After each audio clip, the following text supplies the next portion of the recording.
c'est parfait. Je vais regarder qu'ils soient bien placés. 2 mois avant la faillite, en fait, moi j'étais avec les moins de 21. En fait, je venais de signer mon tout premier contrat pro, d'accord? Et donc j'avais intégré les entraînements de la première. Et ensuite, il y a eu cette faillite. Pour nous, les moins de 21, ça a été en guillemets une aubaine qui nous a permis de passer d'équipe moins de 21 à équipe première. Les moins de 21, ça nous avait propulsé au premier plan. Alondono, Cravero, Batic, Pizzina qui sont restés justement à aider le club pour pouvoir assez rapidement remonter en Challenge League. Puis de là, l'aventure a commencé.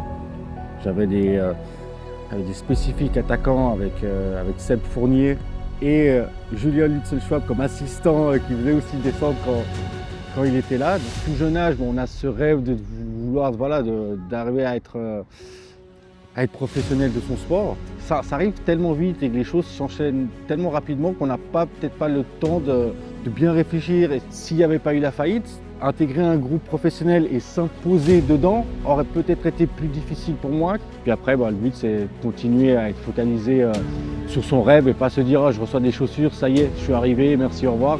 Et c'est là qu'après, il peut y avoir une petite baisse de régime de concentration qui fait qu'après, on n'évolue pas de la manière dont on aurait pu évoluer.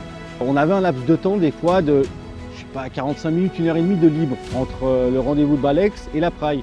Et donc nous, vu que moi j'habitais à côté, en fait on allait chez moi. Ce jour-là, on jouait à la play. On a joué, on n'a pas vu l'heure, puis on est arrivé en retard le match. Et donc Ebi nous a bien évidemment bien engueulé, bien mis la pression. Et puis après je pense que dans le match on s'était bien rattrapé car on avait été performants et gagné. Les supporters de longue date, etc., ça va leur raviver plein de souvenirs, etc.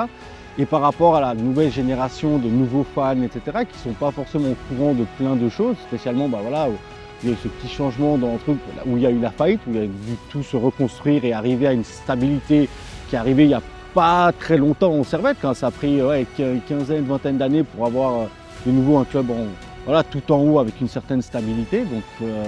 Donc pour eux, ce serait très bien d'apprendre l'histoire simplement du club dans lequel ils jouent ou alors dans le club dans lequel ils supportent.